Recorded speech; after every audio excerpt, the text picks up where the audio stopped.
Bruchim habayim. I was going to say Bruchot habayim because it's always ladies, but we have actually a male guest with us.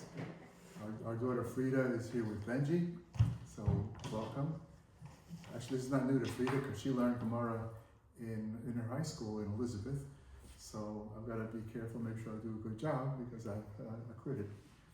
And by the way, I know we have some men who do watch the video, so he's not the first male to see what we're doing.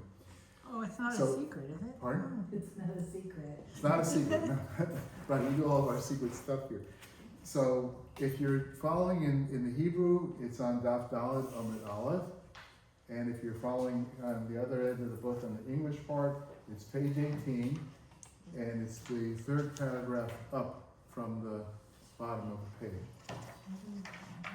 So, but before we get to it, we were talking about the time for Kriya Shema. We talked about the time for Mincha and for Marv, and there's a difference of opinion, of course, on everything, but the time to daven Mincha and daven Marv on a daily basis is a topic of discussion, and a lot of places have adopted what they call a Plag HaMincha.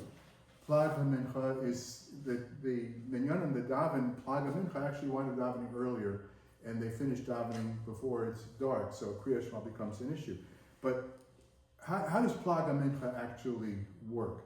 So if you remember, we said that the day is divided, the halachic day is divided into 12 hours, but it's not 60-minute hours, right? In the summertime, the hours could be longer than 60 minutes. In the wintertime, they could be shorter.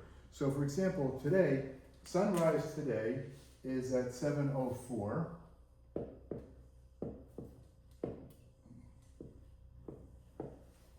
Sunset is going to be at 6:06. Okay? So that means we have a little better than 11 hours and 2 minutes. And if you do the math, it comes out to a 55-minute hour. Okay? So now, what is Plag HaMincha? What does it mean? There are two standards for when we daven Mincha. The earliest time to daven Mincha is called Mincha Gedola, right? Because it's a big amount of time. And today it's about a little after 1. The Plag HaMincha is done by calculation. And that is the later one. And what you do is you take the difference between the Mincha Katana, which is 2.5 halachic hours before sunset, or 9.5 hours after sunrise, right? So the Mincha Katana today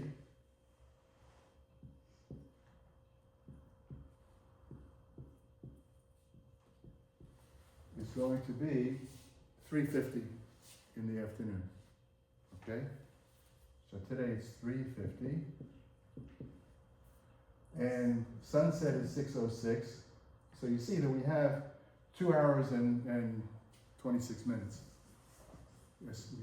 Can I just ask, is there a significance to why they're called corresponding Gedola and Katana? The size of the time split. Those Gedola is from 1 o'clock until 6 o'clock, right? So it's 5 hours. Katana is a shorter span, right? So it can connote wrong message. Unless you know. Right, sure. But that's the term that was applied to it. So we use that term. And so the Mincha Katana is basically 2.5 hours before sunset. Okay? So Halachic hours. pardon? Halachic hours. Halachic hours, exactly right. That's why it's 2 hours and 16 minutes on the clock. But since the hours are 55-minute hours, that's the way it comes out. So that means that Plag HaMincha would be what time? Oh, come on. Come on now. Right. It's half of that. It's half of that difference? Right. But this Plag HaMincha is it takes place 1/2 of the time between Mincha Katana and sunset. Got it? So that's Your eyes are closed because you're thinking? Yeah, I'm thinking. That's why. Get the blackboard behind the list, you know? No, 7:20, no. 5:15. Well, so what do you have? You have, Four, in, 5:01.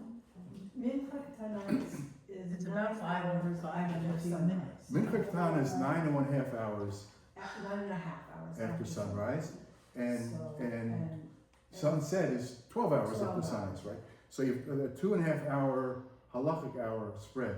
So half of that added to 350 comes out to what comes Or Pagam? 7, Five, 5, something. 18, 15, something like that. No. 5:18. You think so? So today Pagam Mincha is 5:50 something. Not one last chance. I don't know, I can't do it in my head. So, well, you take 350 from 606 is 2 hours and 13 minutes. Right. So you divide that in half, so So an it's hour like and roughly 6 or 7 minutes. 5:07 or something. So it's 350. So it's roughly just about 5 o'clock, That's what we said. Right. We said Right. that. We all said it again. right? I said 5:18. So there you go. So today Plag Mincha is about 5 o'clock. So that means if you go to a so-called Plag Minyan, that means that you need to daven Mincha before the Plag and daven Mariv after the Plag. Okay? And you're only allowed to daven Mariv early because if it's going to be 5 or whatever, that the Plag happens, you're going to be daven Mariv when it's still light out. Right. Right. So you're only allowed to do that if you daven Mincha before. How come there are two versions of Flag Mincha? Two, Two Versions. of Flag. No, there's one Flag cloud, but according to the Magen Avraham and Flag. right, so there's the whole concept, there are machlokas. What I'm giving you is the majority opinion. And this is the way, and actually I got the numbers today from Chabad. You can go online, chabad.org, and you can see what the days are. So you can figure it out for yourselves if you wanted to based on that. Or there are other websites also depending There's on, one calculation of Flag. right. So today it's about 5 o'clock, and that's kind of how it works. All right, so just to 5 remember, o'clock, no, what do we call that at 5 o'clock? pardon? That's mincha, right? So what they'll do, if the minyan is a plag minyan, they'll call mincha for about 10 minutes before the plag, so that they're finished davening mincha within that early time, and then they can daven mariv right afterwards. Make sense? Yeah, somebody wrote today, somebody asked a question in one of my chat groups, it said, Okay. is there an early mincha today in Boynton? Somebody wrote, yes, at Anshe at 1:05, what is, right, well, that's. Well, that's mincha gedola. okay, That's the earliest time that you could daven mincha okay. is 1:05. Sanche has a minyan today at 1:05. Okay. Yeah, So that's a mincha gedola thing, and if you daven at that, that's not. I guess you could daven mariv after the plag because you did daven prior to it. Yes, Luba. But if the time of sunrise and the time for the sunset changes every day, Exactly. so how is it that the Mincha Gedola has been at 1:05 already for like 2 weeks and still keeps going at the same time? So that's a good question. So they're probably a little bit into the period. They're probably not exactly at that point. I don't know how they arrived at the calculation. That's probably what they did.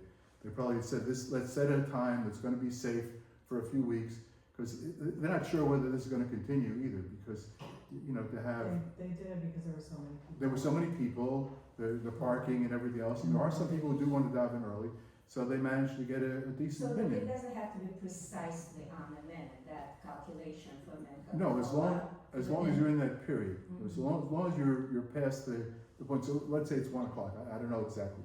But whatever it is, so they're into that time period. That's why they chose 1:05.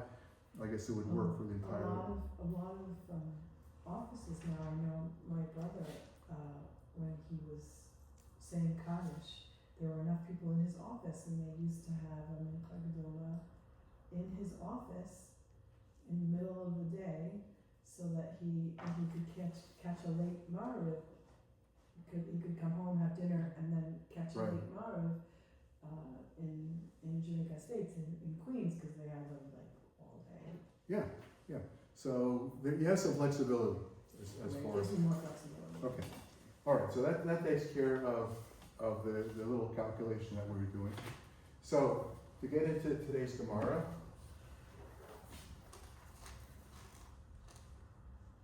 So we start with Rabbi Zera, right? Rabbi Zera Omar, Moshe Olam Hava Yoda, the David Nama Yoda, Hava Yoda. So the question is, why did Moshe say kachatzos? If you remember, he didn't say bachatzos halal, he said kachatzos. So kachatzos, spelled with a chaf, not with a base. That means what? About, right? Kachatzos, right? Or bachatzos. It's a difference, right? So ba is going to be, it means exactly. Ka is like, approximately, right? So why did Moshe say approximately? And why did David have this contraption with the lyre hanging from a rope? So he says, Moshe Olam Havayoda. Moshe knew. David Nami Havayoda. And David also knew. But even the David Havayoda, so the question is, if David knew what time it was going to be midnight, Kinar Lamale, why did he need this lyre that was hanging from a rope or something like that? And when the wind shifted at midnight, the lyre would begin to play. Why did he need it?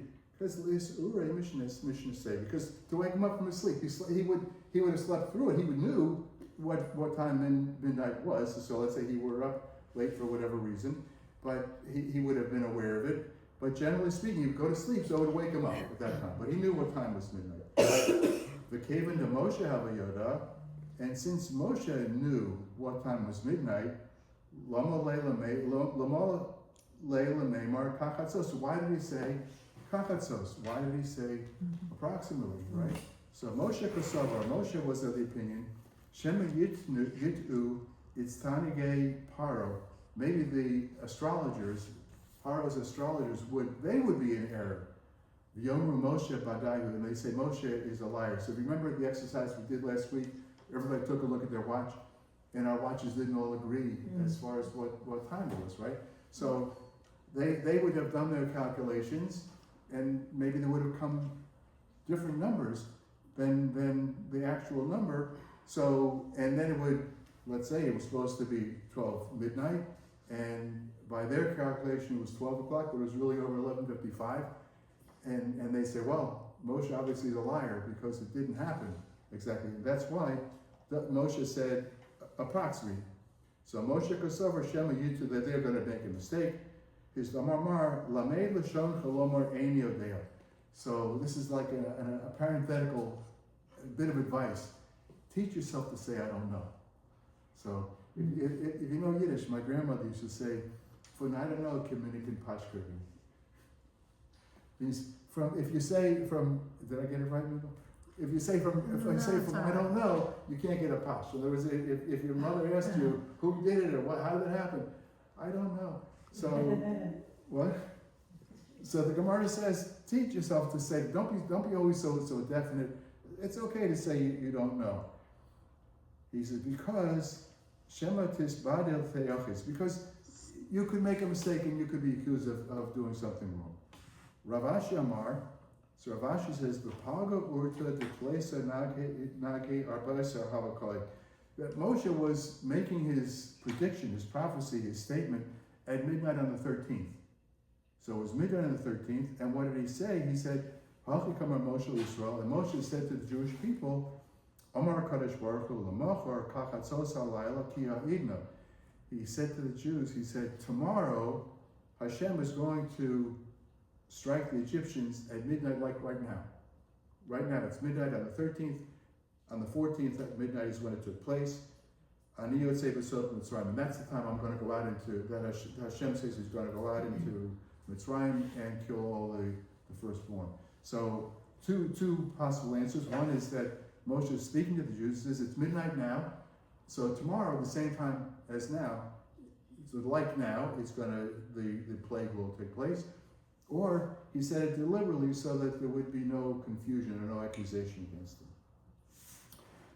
Okay, so now, since we've been talking about David, so there's a quotation here from Tehillim. It says, "LeDavid shomer nafshi ki chasid ani." So David asked Hashem to protect him because I am a righteous man. So that's kind of a bold statement to make, right? He says, so Levi and Rabbi Yitzchak, so there is a discussion, a difference of opinion between Levi and Rabbi Yitzchak. What David said before Hashem, it says, Ribbono shel olam, lo chassid ani, am I not a chassid after all? So, and if you take a look at the Tehillim itself, and you look at some of the commentaries, so this is chapter 86, Pevav, and it starts out, V'lo David, Hatei Hashem oznecha, eineni ki ani v'evion ani. He said to Hashem, pay attention because I am a poor person, poor and destitute. So was David really poor and destitute? So the Mefarshim say, yeah, because this is a time that he fled and he was in hiding, and so he felt like he was a poor man because at that time he was poor, and he asked Hashem, Shomra nafshi ki chassid ani. So he says, I'm in a bad way. I need you to protect me, right? Because I'm a chassid. So what did it mean I'm a chassid? So continuing with the Gemara, he says that Shekol Malachei Mizrach Umar, all the kings of the east and west, I mean, don't forget David was a king among many kings, Yeshenim ad Shalosh Shos, they sleep until the third hour of the day. And we had that last week because we talked about what time he got up, whether it was midnight until the second or the third hour of the day was 6 hours. But in any event, they get up in the third hour of the day. Vani and I, chatzos laila akum lehodos lach. I rise at midnight to offer praise to you. And the other opinion says, Kachamar David lefnei HaKadosh Baruch Hu. This is what David said to Hashem. He said, Ribbono shel olam lo chasidin, am I not a righteous man? Shekol malchei mizrach u'marav, all of the kings of the east and the west, Yoshin agudos b'chodam. They sit among a lot of followers, a lot of yes men, a lot of people sit around in their court, and they're sitting there and they're enjoying their respective position. But I need yodai meluch lachos b'dam u'b'shafer v'shilya. And my hands I get my hands dirty, says David, because if a woman would come to him and was not sure whether the discharge that she had was normal discharge, if it was a miscarriage, whatever it was, so it required examination. David was apparently well versed and he was able to recognize what he was looking at, and it meant he had to really examine, and so he was not afraid. He got his hands dirty because so that he would try to give the best outcome he could so that husbands and wives could get back together. Because if it turned out to have been a birth of a child, then there are different rules. If it was just a type of discharge, he knew how to recognize what it was, and he said, I got my hands dirty. So after all, am I not a chassid? And not only that, not only that, when I make a decision, I always run it past Mephibosheth. And I asked him, Mephibosheth, Rabbi, my master, my teacher, Mephibosheth was the son of Yonatan, the son of Shaul. So he was actually younger than David, but apparently he's quite wise. And David would ask him after he made a decision, Yafa Danti, Yafa Chiyavti, did I judge properly? Did I find guilty the one who was guilty? Yafa Sikisi, did I acquit the one who wanted to be acquitted?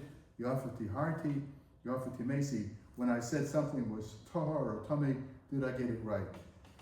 Velo Boshi, and I was not embarrassed. In other words, if he would give an answer that was not what I thought it was, I was not embarrassed to ask. So David says, is that not an indication that I am a righteous man?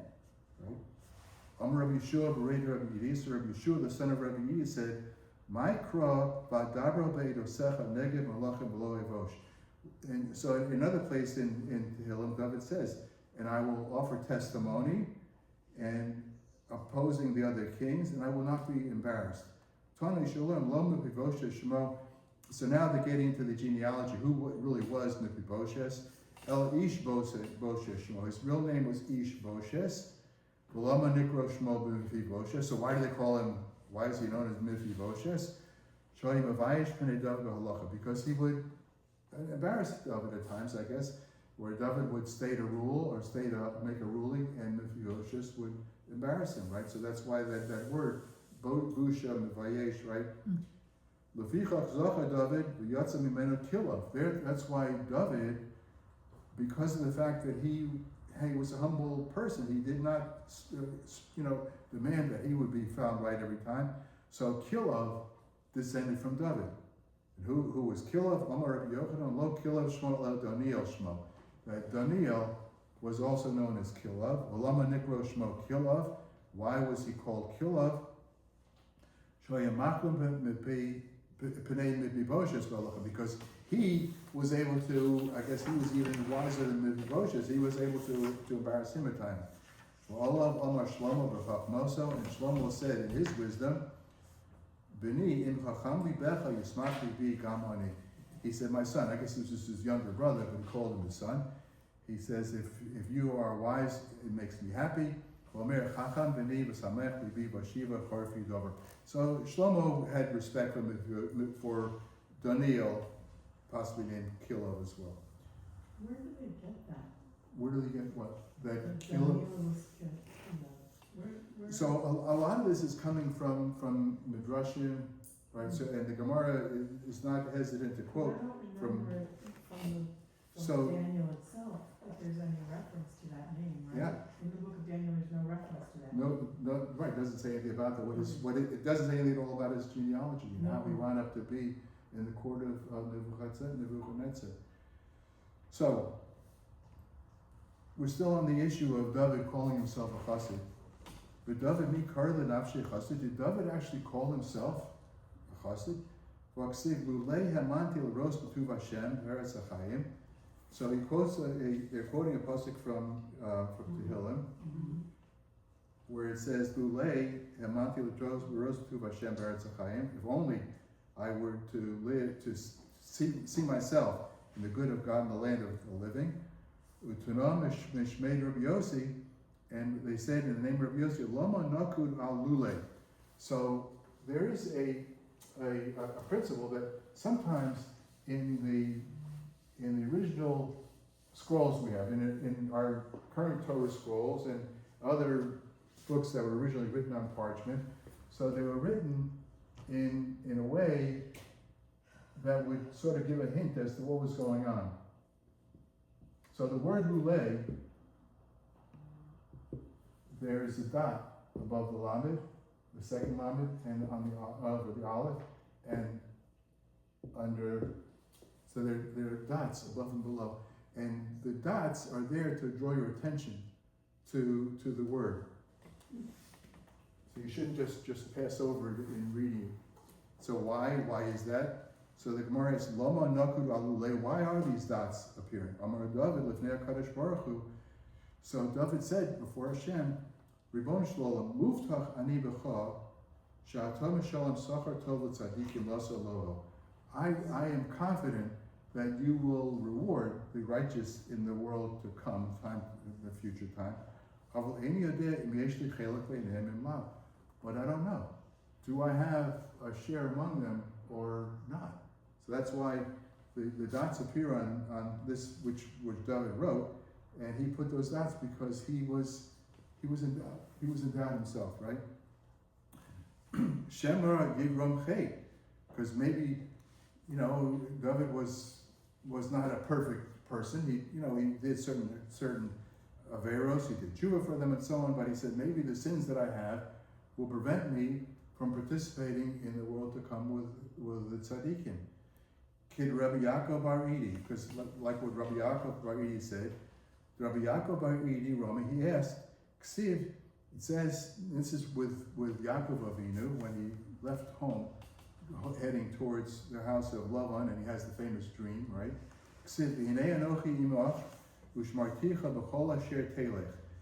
Hashem says to Yaakov, I will be with you and I will guard you wherever you go. Uksiv v'yera Yaakov me'od, and Yaakov was afraid. So why was here Hashem gives him this assurance. So what was actually taking place? So Yaakov had his dream with the angels going up, going down, and going up again. And when he woke up, he says to Hashem, Vayidar Yaakov neder lemor, he swore an oath, saying, Im yeh Elokim imadi, if God is with me, Ushmarani b'derech hazeh, and he watches over me on this path that I'm taking, Asher Nochi Olech, and with this path that I'm traveling, V'nosam li lechem lechol beged lubosh, and he gives me, famous, right? He gives me bread to eat and clothing to wear.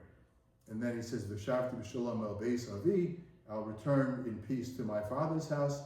Hoya Hashem li le'elokim, God will be my God. So what is Yaakov asking for?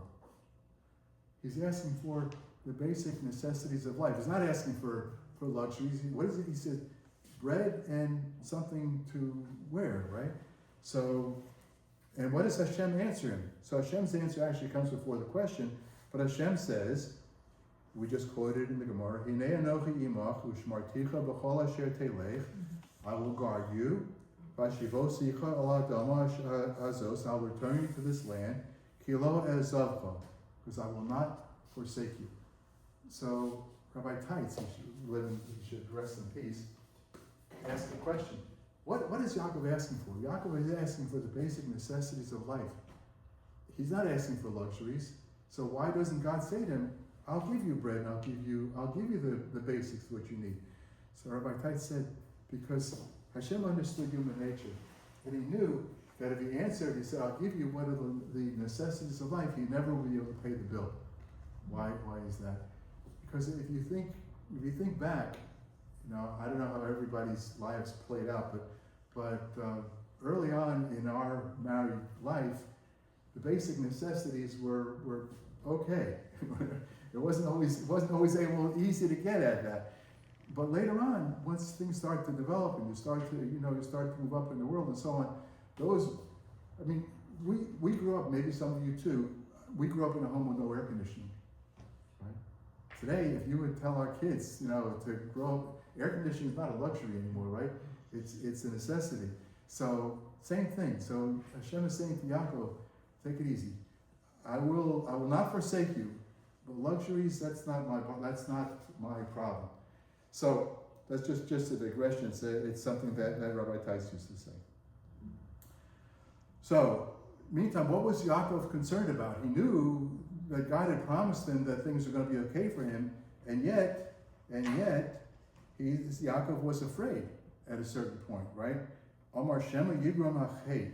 He says, maybe between the time that this promise was made and the time that he's going to run into the situation with his brother Esau, that maybe he would have committed some sin along the way, and the promise that God made would be revoked because Yaakov didn't behave properly. Kidasanya, as we learn, Ad Yavor Hashem Amcha Hashem Ad Yavor Amzu Kanisa.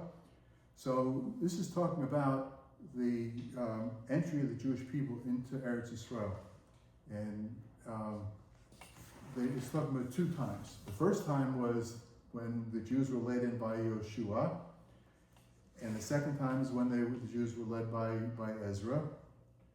Maybe there's a third time going on. I don't know, but anyway, so Hashem made a certain promise to the people, and the second time that they went in, there was no great miracles that took place. Where when the Jews crossed over the Jordan River with Yoshua, there was a miracle. The Jordan opened up for them, right? But no such miracle took place at the second Jewish Commonwealth, right? After they came back with Ezra, and who knows what this really means for us in our day? But still, see, he says. So how was it that there was no miracle when Ezra brought the Jews back? So the Chachamim, the wise men said,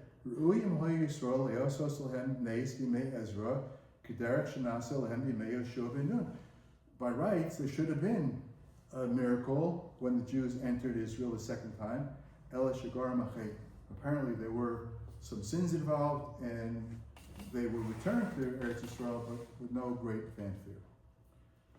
Okay, so getting back to our business with the nightfall, with what time is the latest time to say Kriya Shema. Chachamim mamin ad chatzos. The Chachamim say it until midnight. The Chachamim command Svirulahu. So these Chachamim that say it's midnight, the middle of the night, right?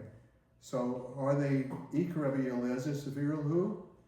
So if they hold like Rabbi Eliezer, so if you remember, Rabbi Eliezer says 12 midnight. That is, so of course it's going to be 12 midnight halachic hours, but still in all, whatever that is, that's the latest time you can say Kriya Shema, says Rabbi Eliezer. So why don't they just say?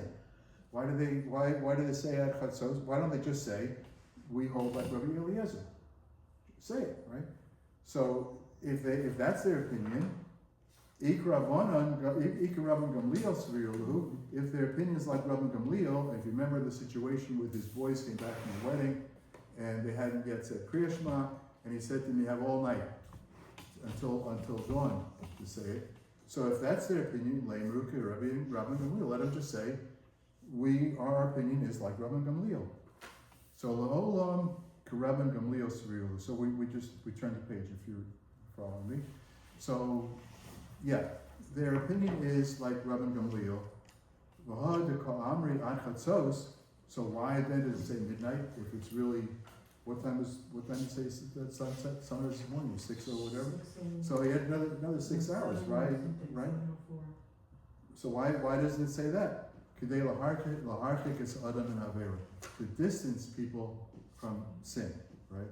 Kedesanya, as we learned in a brisa, Chachamim masu siyad l'devrayim. They made a fence around their rulings, Kidei shelo yehi adam ba min asada be'erev omer, so that a person should not come home from this field, right? They were out working in the fields, shouldn't come back from the field and say, Eilich levesi lochal kima.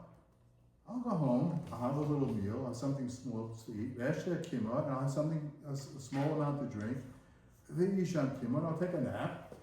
After that, I'll say Kriya Shema and I will go ahead and daven. And what could take place if somebody had that attitude, right? He goes home, he has something to eat, and he has something to drink, and he takes a little nap.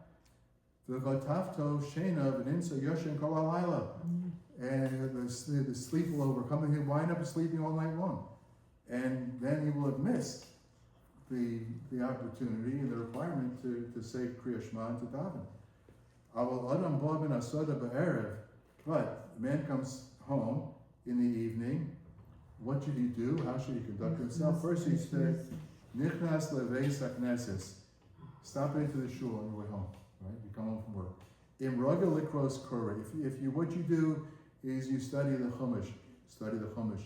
Im raga lishnos shona. If you study Mishnayos or Gemara, go ahead and study that. V'kori Kriya Shema mispala, and then say Kriya Shema in the proper time and daven, and then go home, a happy man. V'ochel pito mevorach. Eat your bread and bench after that. The kola over al divrei chacham and chayav misa, and then there's a very unusual, unique statement made here. It's the only time this is actually mentioned. Everybody who violates on the words of the chachamim is chayav misa. He is worthy of getting the death penalty. Not to say that they're going to take him out and they're going to execute him, but they're saying that this is a ruling that was made by the rabbis. The Torah itself doesn't spell out exactly when. It just says "B'shach b'chalav kamecha," when you lie down, when you get up. But what does that mean as far as the clock, the time? So the rabbis made the ruling, but they said our ruling is important, just as important as the Torah ruling. And if you violate the Torah, same way if you violate what we say.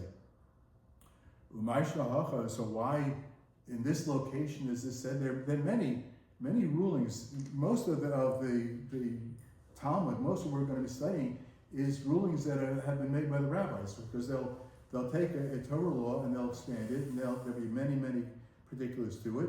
So why here it says Chayav Misa Ibai Sema? You could say Mishum Deika Ones Shena, because this is an easy one to violate. because it could happen that you'll fall asleep, right?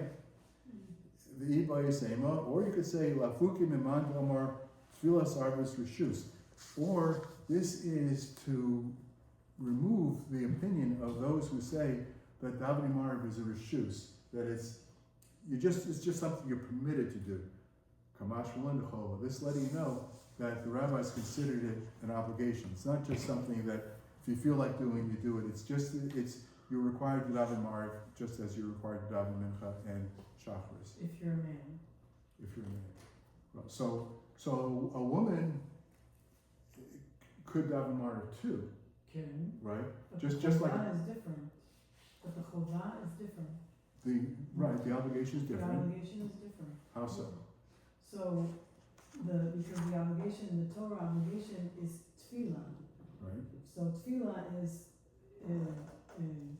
Shmona Esrei v'Shema, right? This is Right. tefillah. So if you do that, even if you only do that once, you fulfill that obligation. So we're not obligated in the same manner. Correct. And there's the basic principle is mitzvah say. Says Zman Zman Gama. Gama, yeah, Gama. exactly. Okay, well, you get the prize today. This is I do. this is a Trader Joe afternoon snack. It's actually like a Rice Krispie treat, and it doesn't say so on the parve. small one. It's okay parve. Yeah. Okay, thank So you can have it if you have a hamburger for lunch. You can eat that afterwards. I haven't had lunch, so that's good. Okay. So now we're going to get into the siddur a little bit, and Amar Mar Kore Kriya Shema Mispalel. So tefillah, when we say tefillah, it means Shemona Esrei. So he says you say Shema Yisrael, it's Kriya Shema, and then you say Shemona Esrei. So Messiah Le Rabbi Yochanan. So Rabbi Yochanan's opinion has support from Tanaic sources. Amar Rabbi Yochanan. Rabbi Yochanan says, Ezahu ben Olam Haba, who is one who will merit the world to come? Zeh Somek Ulo Tefillah Shel Arvis. That is somebody who connects the tefillah of Arvis to Geula, like you say Al Yisrael. So Rabbi Yeshua ben Levi Omer. So Yeshua ben Levi has a different opinion. He says Tfilos be'emtza tiknum. He says that you daven Kriya Shema Esrei and then you say Kriya Shema afterwards, which is not what we do. We say Kriya Shema before we say Shema Esrei, but his opinion was that you would say the first you would say the Shema Esrei and then you say Kriya Shema. So when the Gemara asks, a lot of times they'll ask this question, what is the basis of their argument? And a lot of times the difference of opinion is not so clear. In this case it's very clear, because one says that you should say Shemona Esrei after you've said Shema, and one says you say it before you say Shema. So, but what's driving their opinion? Why do they have this attitude? Iboye Sema Kra, Iboye Sema Svara. So that you could have two different, each of them could have two different reasons. One is basically a scriptural source, and one is through logic, right? Iboye Sema Svara, so the logical reasoning is Rabbi Yochanan Savar. So Rabbi Yochanan is of the opinion, Geula me'urta nami havi. So why do you say the prayers leading up to Kriya Shema before you say Shema Esrei? Because the Geula, the redemption of the people, happened in the evening. So that's why the Kriya Shema is said before, because Kriya Shema relates to the Geula, the redemption from Egypt, and that happened before. So that's why that one goes first, because it happened at night. Ella Geula Ma'aliyas Ella Avi Ella Atzrafa. But the main redemption of Jewish people happened actually during the day, because that's actually basically when they left. But still in all, it started in the evening. Rabbi Shua ben Levi Savar. So Rabbi Shua ben Levi was of the opinion, Kevin de Lahavi Elam Safra. So since it happened in the evening, Lahavi Geula Al Yisod. So the Geula, even though it was more in the day than the night, still in all it did begin in the night, and therefore he says that the tefillah comes before geula in his case because it was not a full geula. If it was a full geula, he would agree with Rabbi Yochanan, but he doesn't. Iboy is saying Makra, or you could say there is a pasuk, and they both quote the same verse, just that they interpret it differently. Ushnei and Mikra Echad Darshu, they both look at the same pasuk. They see it. It says B'shakbecha uV'kumecha, right? That's the famous Lying down first. when you lie down and when you get up, right? So how does that relate to our tefillos, whether it's the Shachris tefillah or the Ma'ariv tefillah? Rabbi Yochanan Savar, Rabbi Yochanan is of the opinion, Makish Shechiva Lakima. So he compares the lying down to the getting up, to rising from the bed. Bakima Kriya Shema V'achakach tefillah. So in the morning, when we get up, we daven chakras, or even when we rise right away. Some people say Kriya Shema immediately. So first we're saying Shema, and then we're going to say Shema Esrei in the morning, right? So Avshchivas Nami Kriya Shema V'achakach tefillah. Therefore, in the evening we repeat the same situation that we say first Shema, and then we say Shema Esrei. Rabbi Shulman Levi Sahar. Rabbi Shulman Levi has a different opinion, and he has a certain logic to it, right? He says, Makish Chiva Lakima. He also compares the rising up to going to lying down. He says, Makima Kriya Shema Samach Lemitaso. So, which one in the morning prayer, which one is closer to his rising? The Kriya Shema or Shema Esrei is the Kriya Shema, right? Because you're going to say that first. So that's closer to rising. Therefore, if you look at it as a parallel situation, so you should reverse the order, because this way that what's going to be closer to you going to bed is Kriya Shema, if you say Shema Esrei first, right? Okay. Masiv Marba Rei Ravina. So Marba Rei Ravina, this is Mar, the son of Ravina, asked, so in the evening, if you took a look at it, and I think we did this last time. We talked about this, yeah. Pardon? We talked about this last. We talked about it last time, right? Before, yeah. There are two brachos preceding Kriya Shema in the evening, and two brachos following it. And in the morning, so v'yamret b'yis lismo. So if you're saying it needs to be made close, right, to the time that you're going to bed, so halo kamer lo kosama gula tefillah. Because so now when you're adding another bracha in, so you've distanced it, right? Because you say the bracha of hashkivenu, so that's adding another bracha.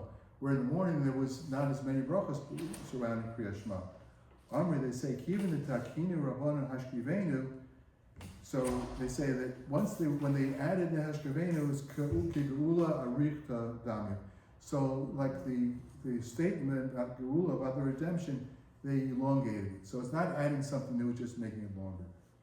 So, right, elo tema hachi, because if not, chakras hegi matzi samach. So how is the tefillah chakras? How is that geula next to the tefillah? The statement of geula, how is that right next to Kriya Shema, right next to Shema Esrei? Because Ha'amar Rabbi Yochanan b'tchila omer. He said first we said Hashem tzvat tzvay titach. So they, when you right before you say Shema Esrei, you say this pasuk, which ends with Gal Yisrael, right? So he says it's like his ketfila arich dam. It's a long state, like it extends to Shema Esrei, and that's why we not say Amen after that bracha of Gal Yisrael, because we don't want to make a separation between Hula and Tefillah. That's why in some places they say the last few words of that bracha silently, so or in a lower tone, so that people don't make the mistake. Some people you hear a bracha, you say Amen, but now you've made a barrier, made a break between the Gula and the Tefillah, and we don't do that. And we will continue to go on this fascinating topic next week. Yeah.